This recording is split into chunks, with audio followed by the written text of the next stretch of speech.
الحمد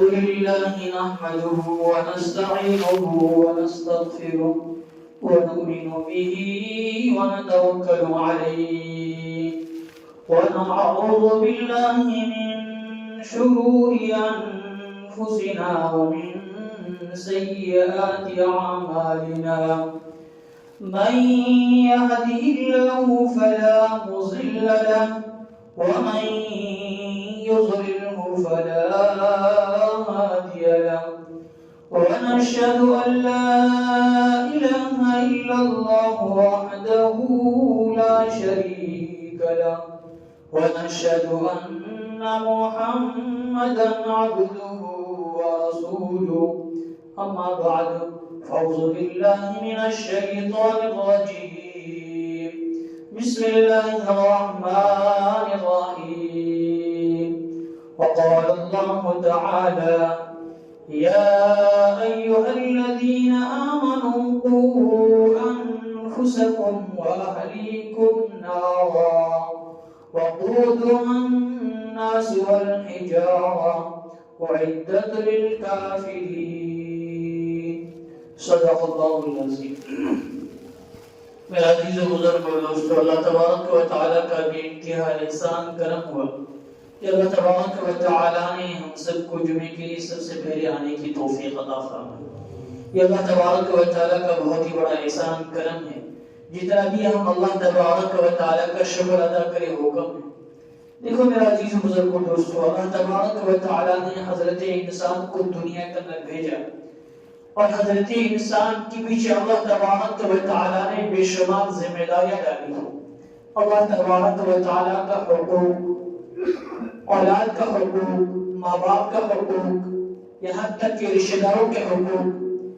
میرا عزیز و بزرگ اور دوستو، انسان کے پیچھے اللہ تبارک و تعالیٰ کے بہت سارے احکامات ہیں، اور اگر انسان کامیاب ہونا چاہتا ہے تو انسان کو ان احکامات کو سامنے رکھ کر کی زندگی گزارنا ہوگا، تو ہی میرا عزیز و بزرگ دوستو انسان کامیاب ہوگا. اگر انسان چاہے نماز پڑھتا ہو اور جو ہے لوگوں سے ناراض ہو، لوگوں کے حق آتا ہو، تو میرا عزیز و دوستو انسان کامیاب نہیں ہے، کیونکہ اس انسان نے مکمل شریعت کے اوپر عمل نہیں کیا ہے. اس لیے جو ہم نے کلمہ طیبہ لا الہ الا اللہ محمد رسول اللہ صلی اللہ علیہ وسلم پڑھ لیا ہے تو اب ہم آزاد نہیں ہیں. اب جو ہے ہم شریعت کی قید کے اندر ہے. اب ہم من چاہی زندگی نہیں گزار سکتے ہیں، اب ہمیں رب چاہی زندگی کو گزارنا ہوگا، اپنے نفس کو، اپنے خواہشات کو مارنا ہوگا. اسی کا نام ہے ایمان. دیکھو میرا عزیز بزرگ دوستو، اللہ تبارک و تعالی نے جب انسان کو اللہ تبارک و تعالی نے جو اولاد عطا فرمائی ہے، میرا عزیز بزرگ دوستو، یہ اولاد اللہ کی طرف سے قیمتی نعمت ہے، قیمتی تحفہ ہے اللہ کی طرف سے. اور اللہ تبارک و تعالی نے جس انسان کو اولاد دی ہے تو اللہ تبارک و تعالی کی طرف سے اس اولاد کے اوپر اللہ کی طرف سے احکامات ہیں. اولاد کی طرف سے ماں باپ کے اوپر حقوق ہے کہ ان کے حقوق کو بھی ادا کریں. جس طریقے سے اللہ تبارک و تعالی نے ماں باپ کے حق رکھے ہیں، اسی طریقے سے اللہ تبارک و تعالی نے اولاد کے اوپر بھی ذمہ داری رکھی ہے کہ جیسے تمہیں اپنے ماں باپ کی ذمہ داری ادا کرنا ہے، اس طریقے سے ماں باپ کے اوپر بھی ذمہ داری رکھی ہے کہ تمہارے گھر کے اندر جو پیدا ہونے والے جو بچہ یا بچی ہے، تمہاری ذمہ داری ہے کہ جو ہے تم ان کے حقوق ادا کرو. اللہ تبارک و تعالی نے آج ہمیں اولاد دی ہے، لیکن انسان جو ہے آج اولاد جیسی نعمت کی صحیح استعمال نہیں کر رہا. حالانکہ اولاد ایک ایسی نعمت ہے کہ بعض لوگ ایسے ہیں جو شادی ہو جاتی ہے، شادی کے بعد بھی اولاد کے لیے ترستے رہتے ہیں، حالانکہ جو ہے دعائیں کرتے رہتے ہیں اور جو ہے حکیموں کے پاس جاتے ہیں، ڈاکٹروں کے پاس جاتے ہیں، جب وہ کامیاب نہیں ہو پاتے ہیں تو جو ہے آخر کے اندر عاملوں کے پاس جاتے ہیں، وہاں تک جب اس کو کامیابی نہیں ملتی ہے تو میرا عزیز و بزرگ دوستو، وہ اللہ والوں کے سامنے ہاتھ پھیلاتے ہیں اور ان سے کہتے ہیں میرے لیے دعا کر دیجئے کہ اللہ تبارک و تعالیٰ مجھے اولاد دے. حتیٰ کہ وہ دعا کی خاطر اگر کوئی حج عمرے کے لیے جاتا ہے تو وہ اس کو بھی پیچھے نہیں چھوڑتا ہے، اس سے بھی کہتا ہے کہ میرے لیے وہاں جا کر دعا کرنا تاکہ اللہ تبارک و تعالیٰ مجھے بھی اولاد عطا فرمائے۔ اور اللہ تبارک و تعالیٰ نے جس کو اولاد نہیں دی ہے وہ تو اولاد کے لیے ترس رہے ہیں، رو رہے ہیں، اور اللہ تبارک و تعالیٰ نے جس کو اولاد دی ہے اس اولاد کا صحیح استعمال نہیں کر رہے ہیں، اس اولاد دی اولاد کی نعمت کو یوں ہی کھو رہے ہیں۔ پھر بات کے اندر کہتے ہیں اولاد تو نافرمان ہو گئی، اولاد تو ہماری کہنا ہی نہیں مانتے۔ اس کے پیچھے وجوہات ہے، وجہ کیا ہے؟ میرا عزیز دوستوں، اللہ تبارک و تعالیٰ نے جس کو اولاد دی ہے، ماں باپ کی ذمہ داری ہے کہ اولاد کے اوپر اللہ کی طرف سے 8 حقوق ہیں۔ سب سے پہلے ذمہ داری یہ ہے کہ جو ماں باپ بن رہے ہیں، سب سے پہلے جب وہ شادی کریں تو نیک خاتون سے شادی کریں، جو مسلمان ہو اور نیک خاتون ہو۔ دوسری چیز یہ ہے کہ جب جو ہے انسان اپنی بیوی سے جب صحبت کرے تو اس کی نیت کو صحیح استعمال کرے، نیت کو درست کرے اور دعا کے ساتھ صحبت کرے۔ حالانکہ اس دوران شیطان بھی صحبت کرتا ہے، شیطان بھی ہاتھ بنانے کی کوشش کرتا ہے، لیکن جب انسان دعا پڑھ کے صحبت کرتا ہے تو شیطان جو ہے دور ہٹ جاتا ہے۔ اور تیسری چیز ذمہ داری ہے، پھر اللہ تبارک و تعالیٰ جب اولاد دے دیتا ہے تو میرے عزیز بزرگوں دوستوں، اولاد دینے کو پہلی ذمہ داری بنتی ہے کہ جو اللہ نے جو اولاد دی ہے اس اولاد کے دائیں کان کے اندر آزان کہی جائے اور بائیں کان کے اندر تکبیر کہی جائے، اقامت کہی جائے، جو نماز کے اندر کہتے ہیں۔ پھر جو چوتھی ذمہ داری یہ ہے کہ ماں باپ اس کو جو ہے جو صحیح اعتماد کے ساتھ دودھ ملا۔ پانچویں ذمہ داری یہ ہے میرا عزیز بزرگوں دوستوں کہ جو اللہ نے جو اولاد دی ہے جو ہے تو اس اولاد کا جو ہے اچھا نام رکھا جائے۔ پھر جو ایک ذمہ داری اور ہے، وہ ذمہ داری یہ ہے کہ میرا عزیز بزرگوں دوستوں جو اللہ تبارک و تعالیٰ نے جس کو اولاد دی ہے صاف دیکھو تو اس کا عقیقہ کیا جائے۔ پھر اللہ تبارک و تعالیٰ نے ذمہ داری آگے یہ ڈالی ہے کہ اس اولاد کی اچھی تربیت ہو، اس اولاد کو دین کی تعلیم سے آراستہ کیا جائے، یعنی اس کو دین کی تعلیم دلوائی جائے۔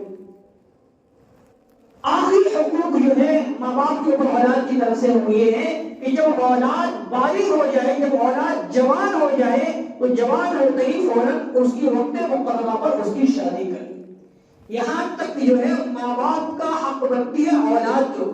علی رضی اللہ تعالیٰ نے یہاں تک فرمایا ہے کہ اگر تم چاہتے ہو کہ اولاد تمہاری وفا بردار ہو، اولاد تمہاری فرما بردار بنے، تو تمہاری ذمہ داری یہ ہے کہ جب اولاد پیدا ہو اس دن سے لے کے 7 سال تک تم جو ہے اولاد کو کھلاؤ پلاؤ، حتیٰ کہ اولاد سے کوئی کام کا نہ کہو، یہاں تک اگر پانی بھی پلانا پڑے تو تم جو اپنے اولاد کو پانی پلاؤ۔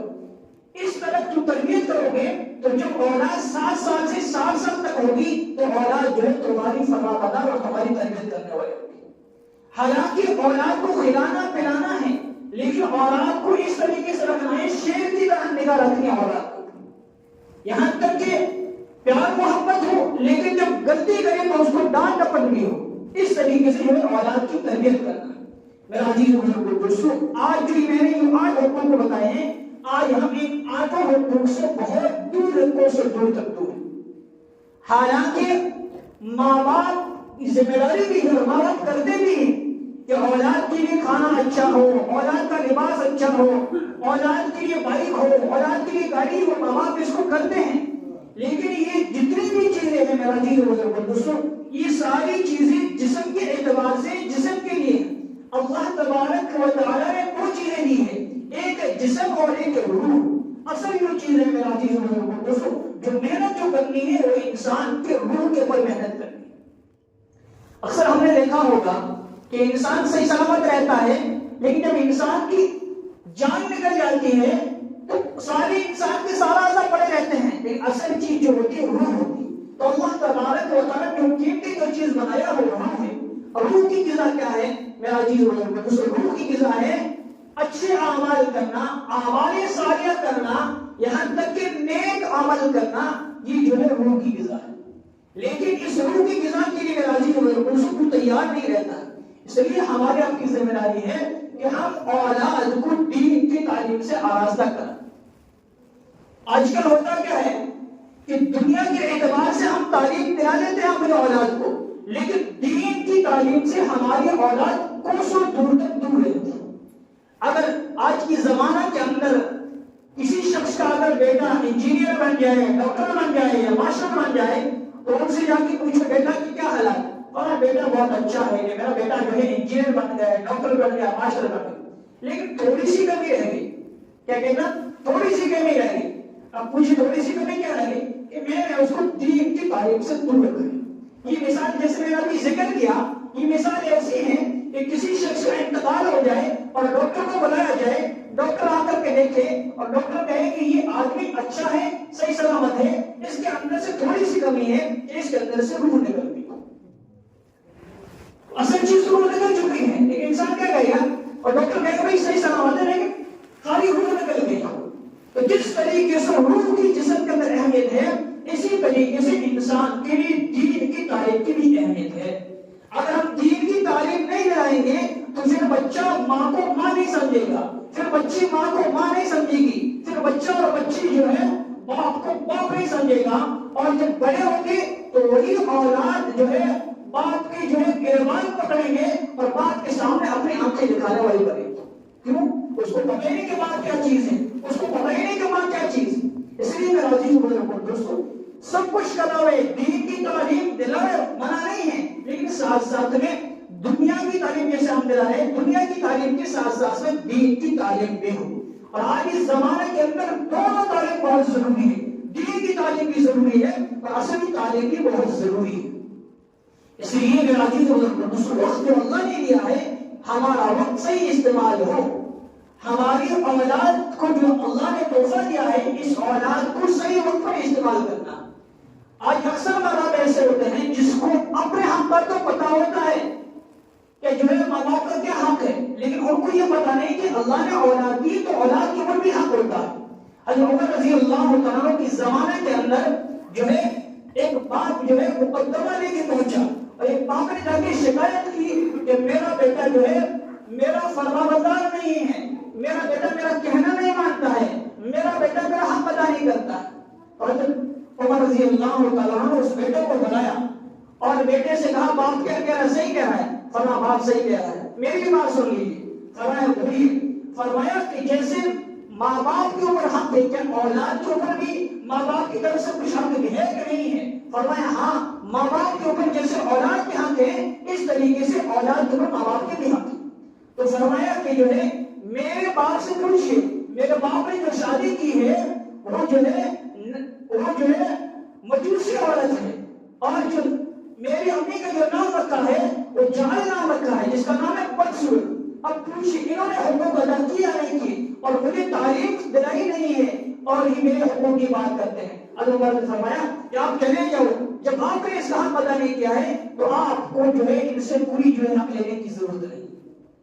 تو کہنے کا مقصد یہ میرا عزیز دوستو، ہم جو اللہ نے نعمت جو ہمیں تحفہ دیا ہے، اللہ نے جو ہمیں قیمتی جو تحفہ دیا ہے، پھول جیسی بچی، پھول جیسا جو اللہ نے ہمیں بچہ دیا ہے، اگر ہم چاہتے ہیں کہ اس کو ہیرو بنانا ہے، اگر ہم چاہتے ہیں کہ یہ قیمتی نعمت بنے، تو میرا عزیز دوستو اس کے ساتھ ساتھ دین کی تعلیم ہوگی، تربیت اچھی ہوگی تو میرا عزیز دوستو وفا بردار ہوں گے اور یہ فرما بردار ہوں گے۔ اس لیے میرا عزیز دوستو ہم اولاد کی تربیت خاص طور سے تربیت کیا کریں۔ اولاد کی تربیت کرنے کے اعتبار سے میرا عزیز سب سے پہلی جو چیز ہے وہ ہے ہم اپنی اولاد کے دلوں کے اندر اللہ کی محبت ڈالیں۔ کیا کریں؟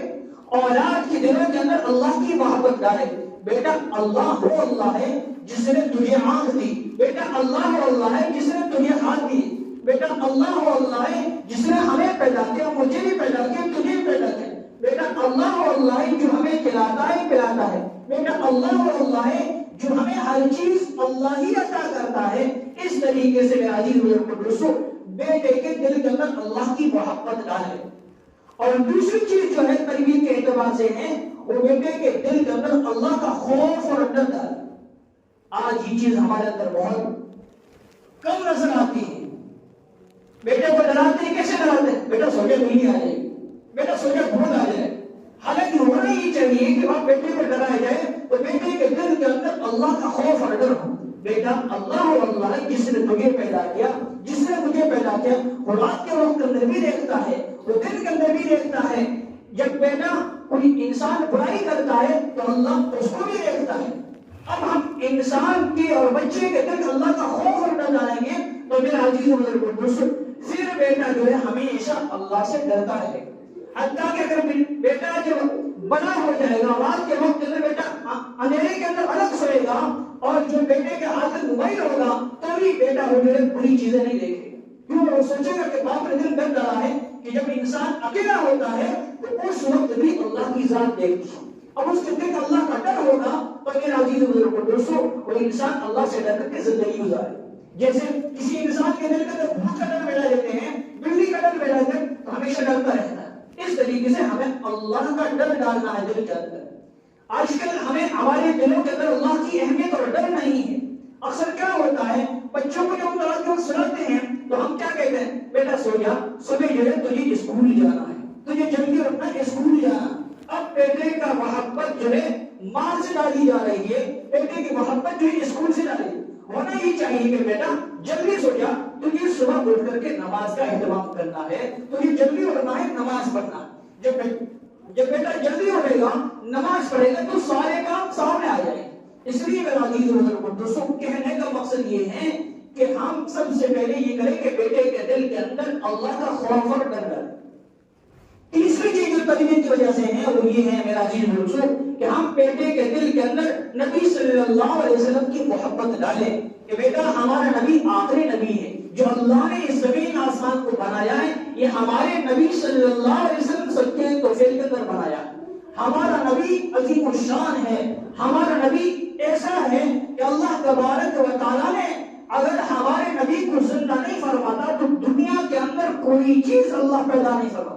اب جب بیٹے کو نبی سے عزت اور محبت ہوگی تو بیٹا نبی صلی اللہ علیہ وسلم جیسا لباس پہنے گا, بیٹا نبی صلی اللہ علیہ وسلم کی سنتوں کو زندہ کرنے والا بنے گا. حتیٰ کہ میرے عزیز بزرگوں دوستوں پھر بیٹا جو ہے نبی صلی اللہ علیہ وسلم کی سیرت اپنانے والا بنے گا.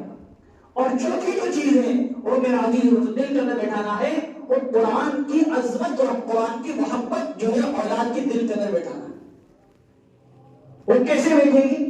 اس کی بھی ذمہ داری ماں باپ کی ذمہ داری ہے کہ ماں باپ جلدی اٹھیں, نماز پڑھیں اور جلدی اٹھ کر ماں باپ سب سے پہلے مقدم جو چیز رکھنا ہے وہ قرآن کریم کو کھول کر کے پڑھے حتیٰ کہ صبح گھر کے اندر سورہ یاسین کا ورد ہو. یہ چیز بڑی مشکل ہے. کیا ہوتا ہے آج کے زمانے کے اندر باپ تو اٹھتا نہیں ہے, بیٹا اٹھ جا نماز پڑھ لے, بیٹا اٹھ جا قرآن پڑھ لے. ایسا کیسا ہو جائے؟ جو کوئی چیز کرنی ہے تو بیٹے کو کر کے دکھلانی ہوگی. جب بیٹا ماں باپ کو کرتا ہوا دیکھے گا تو بیٹے کے دل کے اندر جو قرآن کی عظمت ہوگی, بیٹے کے دل کے اندر تب ماں باپ کی محبت ہوگی. آج ہماری نسلیں بگڑ کیوں رہی ہے؟ کسی چیز کو دیکھ لے کر, کسی ہیرے کو دیکھ گیا, کسی اور چیز کو دیکھ گیا, ہماری اولاد فوراً ان کی طرف منتقل ہو رہی. تو جیسے ماں باپ کو اصل جو گھر کے اندر ذمہ داری ہے ماں باپ کی ذمہ داری ہے کہ ماں باپ ہمیشہ صبح گھر کے اندر جلدی اٹھیں گے اور اٹھ کر قرآن کریم کو پڑھیں گے, قرآن کریم کو دل سے لگائیں گے, قرآن کریم کو چومیں گے تو پھر بچہ بھی عادت کرنے والا بنے. کبھی ماں باپ گھر کے اندر نہیں بھی ہوں گے تبھی میرا عزیز دوستوں بیٹا کیا کرے گا, بیٹا قرآن کریم کو کھولے گا اور دل سے لگانے والا بنے گا. کیوں؟ اس لیے کہ ماں باپ کی نقل اتارے گا. اس لیے میرا عزیز دوستوں یہ چیز ہمیں لازم کرنا ہے کہ ہمارا بیٹا کی تربیت کیسے ہو. یہ میرا عزیز دوستوں بہت بڑی چیز ہے. آج کی زمانے کے اندر ہم کیا کہتے ہیں کہ بیٹا نشہ نہیں کرنا, بیٹا جو ہے سگریٹ مت پینا, بیٹا جو ہے بیڑی مت پینا, بیٹا جو ہے گٹکا نہیں کھانا. اب باپ کو بیٹے کے سامنے ایک ڈبی ختم نہیں ہوتی ہے, دوسری ڈبی جیب کے اندر ڈالی ہوئی ہے, ایک سگریٹ بجتی ہی نہیں ہے, دوسری سگریٹ پینا شروع کر دیا اور بیٹے کی تربیت ہو رہی. ایسا کیسے ہوگا معاشرے کا؟ پہلے آج کے زمانے سے پہلے زمانے یہ ہوتا تھا کہ اگر کوئی بچہ نشہ کرتا تھا وہ ماں باپ سے ڈرتا تھا اور ڈر کر کرتا ماں باپ کو پتہ نہیں چلتا. آج کل یہ چیز عام ہو گئی. کیوں؟ جب باپ سامنے پی رہا ہے تو اولاد کے باپ بھی پی رہا ہے, پھر مجھے ڈرنے کی ضرورت کیا ہے؟ اس کی وجہ سے میرا عزیز دوستوں یہ الفت اور محبت دن بہ دن ماں باپ کے سامنے ختم ہو گئی. حتیٰ کہ یہ نوبت آ جاتی ہے کہ بیٹا جیسے بڑا ہوتا ہے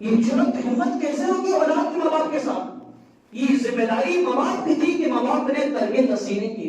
اس لیے میرا عزیز دوستوں اولاد کی تربیت اچھی طرح سے کی جائے. اور جو پانچویں جو چیز ہے وہ اولاد کو حلال طریقے سے رزق دلانا. یہ سب پچھلے جو میں ایک جمعہ چھوڑ کے ذکر کیا گیا کہ حلال کا کتنا جو ہے فرق پڑتا ہے. حلال کھانے کے اوپر انسان کو نیک اعمال کرنے کے اندر کتنا شوق اور ذوق بڑھتا ہے. اس لیے اولاد کو جو رزق کھلایا جائے وہ حلال طریقے سے کھلایا جائے. اور میرے عزیزو بزرگو دوستو ہماری اولاد کو جو ہے نزدیک والی چیزوں سے ڈرانے کی کوشش کی جائے. اولاد کو ڈرنا چاہیے. جب اولاد چھوٹی ہوگی ہم یہ چیزیں اولاد کے سامنے رکھیں گے تو میرے عزیزو بزرگو دوستو اولاد ہمیشہ اللہ کی ذات سے ڈرتی رہے گی اور اولاد جو ہے ماں باپ کی فرما بردار رہے گی. یہ میرے عزیزو بزرگو دوستو جو ماں باپ کی ذمہ داری ہے اور اس ذمہ داری کے اندر خاص طور سے ذمہ داری ہے وہ دین کی تعلیم بہت بڑی اہم چیز ہے. اس سے یہ پتہ لگتا ہے کہ جب بچہ مدرسے کے لیے ہم خود بھی سوچ سکتے ہیں, ہم سب اچھی طرح جانتے ہیں کہ ہم مسلمان ہیں, ہمارا ایمان کیا ہے, کہ انسان کے ساتھ میں جو چیز جانے والی صرف نیک اعمال جانے والے. نیک اعمال سے مراد نماز, قرآن کریم کی تلاوت, ذکر و اذکار اور اچھے اعمال, اچھی تربیت اور یہاں تک کہ پیار محبت سے بات چیت کرنا, لوگوں کے سامنے اچھے اخلاق سے پیش آنا, یہ انسان کے ساتھ میں جانے والی چیز ہے. میرا دوستو اس لیے کہنے کا مقصد یہ ہے کہ جو ہے اولاد جب مدرسے کی طرف جاتی ہے تو اگر ہم نے غور و فکر کیا ہوگا تو اولاد کے ہاتھ کے اندر چاہے قاعدہ ہو, چاہے استعارہ ہو, چاہے قرآن شریف ہو, کوئی بھی کتاب ہو, جب اولاد مدرسے کی طرف جاتا ہے بچی یا بچہ تو اس کو دل سے لگا کر کے جاتا ہے. اسے پتہ یہ چلتا ہے کہ یہ چیز ساتھ میں جانا والی. جب اسکول کی طرف بچہ جاتا ہے تو اس کا بیگ پیچھے لگا ہوتا ہے, پتہ یہ چلتا ہے کہ جیسے انتقال ہوا یہ چیزیں پیچھے ہی رہنے والی. تو کہنے کا مقصد یہ ہے جب ہم انتقال کر کے چلے جائیں گے تو ہمیں جو بخشنے والی جو ہوگی وہ ہماری اولاد ہی پڑھ پڑھ کے بخشے گی. مدرسے کے بچوں سے یا دوسروں سے کتنا نہ بخشا ہوگا. اولاد بھی تھوڑے دیر تو بھول جاتی ہے, لیکن اگر پڑھی لکھی اولاد ہوتی ہے تو میرا عزیز بزرگ اور دوستوں ہمیشہ کچھ نہ کچھ پڑھ کے بخشتی. مفتی شفیع صاحب رحمت اللہ علیہ, ان کی جو بیٹے مفتی تقی عثمانی صاحب, ان ساری دنیا جانتی ہے, حالانکہ آپ بھی اس کے سامنے جو تعلیم حاصل کرتے ہیں, اللہ نے اتنا اس کو علم دیا ہے. لیکن جب انتقال ہو رہا تھا تو انتقال ہونے سے پہلے بیٹے کو کمرے کے اندر بلایا اور بیٹے سے گلے سے لگایا اور بیٹے اس کا بیٹا وعدہ کر میرا انتقال ہو جائے گا, میرے انتقال کے بعد کے اندر تو روزانہ یہ کام کرے گا کہ مجھے روزانہ ایک پارہ پڑھ کے بخشے گا. بیٹے نے عزم ارادہ کیا اور ہمیشہ بخشتا. تو کہنے کا مقصد یہ اولاد ہی ایک ایسی چیز ہے کہ انسان کے چلے جانے کے بعد یا اولاد پڑھ کے بخشے گی, یا انسان نے اللہ کے راستے کے اندر کوئی چیزیں کنواں کھود دیا, مسجد بنا دی, مدرسے بنا دیا, اب اس کے اندر لوگ نماز پڑھتے رہیں گے تو ثواب ملتا رہے گا, مدرسے کے بچے پڑھتے رہیں گے تو اس کا ثواب ملتا رہے گا. کہنے کا مقصد یہ چیزیں ہیں وہ انسان کے نامۂ اعمال کے اندر ثواب پہنچتا ہے. یعنی اچھا عمل کر کے جانے والا وہ انسان کے لیے جو ہے پیچھے سکتا ہے جاریہ بنتا ہے. تو کہنے کا مقصد یہ ہے میرا عزیز بزرگوں دوستو, اس لیے خاص طور سے ان چیزوں کی ہم غور و فکر کریں اور کوشش کریں. آج کے اندر حالات دیکھے جائے تو میرا عزیز بزرگوں دوستو ہمارے مدرسے کے اندر جو بھی فی الحال جو بچوں کی جو تعلیم ہے تقریباً 150 سے بھی اوپر ہے, لیکن بچوں کی تعداد کتنی ہے 30, 25, 35, باقی ساری کی ساری لڑکیاں. اب دیکھو میرا عزیز بزرگوں دوستو لڑکے جب دین کی تعلیم نہیں لیں گے تو یہ ہماری لڑکی کیسے سدھرے گی, ہماری نسلیں کیسے سدھرے گی. اور اس کے اوپر فکر افسوس کی بات ہے کہ ماں باپ کے دل کو کبھی خیال بھی نہیں آتا ہے کہ میرا بیٹا جو ہے دین کی تعلیم سے دور ہوتا جا رہا. ماں باپ کبھی ان کی فکر ہی نہیں کرتا ہے کہ میرا عزیز بزرگوں دوستو میرا بچہ جو ہے دین کی تعلیم سے کتنا, حالانکہ بچہ اسکول نہیں جاتا ہے, بہت زیادہ فوراً پڑھائی کرتا ہے, اسکول نہیں گئے, کیوں نہیں گئے, ٹیوشن کیوں نہیں گئے, لیکن مدرسے کے بعد کبھی ہم سوچتے نہیں. اگر ہمارے دل کے اندر یہ فکر پیدا ہو جائے تو ایک نہ ایک دن ہمارے بچے مدرسے کے اندر پڑھنے والے بن جائیں. تو خاص طور ان چیزوں پر عزم ارادہ کریں کہ انشاءاللہ ہم اپنی اولاد کو جو ہے مدرسے کے اندر چاہے آدھا گھنٹہ جیسا, خاص طور سے ابھی آپ نے کہیں دیکھا ہوگا عصر کے بعد پڑھانا کہیں مدرسے کا ٹائم نہیں ہے, کہیں بھی عصر کے بعد جو وقت ہوتا کھیلنے کا وقت ہوتا. آپ کے یہاں جو عصر کا بازو ٹائم کیوں رکھا گیا, اس لیے رکھا گیا ہے کہ جو ہماری نسلیں ہیں اسکول جانے والی یہ عصر کے بعد فری رہتی ہے, اس لیے مدرسے کے اندر آنے والی بیٹھتی. اب اگر اس وقت بھی نہیں بھیج رہے ہو تو میرا چیز کوئی ایسا تو ہے نہیں گھر کے اندر آ کے پڑھانا بیٹھے, ایک ہی بچے بھر کے پڑھائی کتنا وقت لگتا ہے. اس لیے کہنے کا مقصد خاص طور اپنے اولاد کے دھیان توجہ دیں کہ ہماری اولاد مدرسے میں نہ جائے اور ہماری اولاد مسجد میں جا کر نماز پڑھنے والی مائیں، اور جو جیسے ہم جلدی اٹھ رہے ہیں اس طریقے سے اولاد بھی جلدی اٹھنے والا ہے۔ آج کل کیا ہوتا ہے، باپ تہجد گزار ہے لیکن اولاد کا نماز کا بھی ٹھکانا نہیں۔ کیا ہوتا ہے کہ باپ مسجد کی طرف جا رہا ہے تہجد کے لیے، اب اولاد اٹھانے ماں اگر اٹھانے کچھ نہیں ابھی اس کو سونے دے۔ حالانکہ علماء کرام یہاں تک لکھا ہے کہ جو باپ تہجد پڑھ رہا ہے، نماز کے لیے جا رہا ہے، اور اولاد کو جو چادر اڑا رہا ہے وہ جہنم کی چادر اڑا رہا ہے، اتنا بڑا نقصان ہوا۔ ابھی اولاد کی تربیت نہیں بنے گی جب کب بنے گی؟ اس لیے معصوم سے بچہ اس کو مساجد سے جوڑنا ہے، مدرسے سے جوڑنا ہے۔ ایسا نہیں کہ جو ہے بچہ مسجد کے اندر کیوں رہا، نہیں، معصوم کا بچہ۔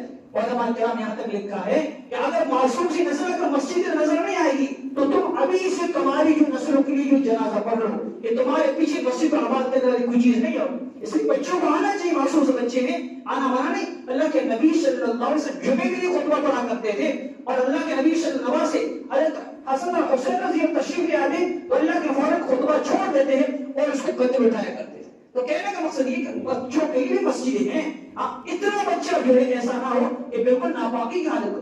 چھوٹا سا بچہ سمجھنے والا تو بچے کو مسجد ہے تاکہ ان کا مسجدی شوق بڑھے گا، ماں باپ کو جیسی حرکت کرتا ہوا دیکھے گا، نماز پڑھنے دیکھے گا تو بچہ بھی نماز پڑھنے لگے گا۔ اللہ تبارک و تعالی ہم سب کو جو ہے ان چیزوں پر عمل کرنے کی توفیق عطا فرمائے، ہم سب کو اپنے اولاد کی تربیت اور اولاد کی جو ہے اچھی طرح سے زندگی گزارنے کی توفیق عطا فرمائے۔ وآخر دعوانا الحمدللہ۔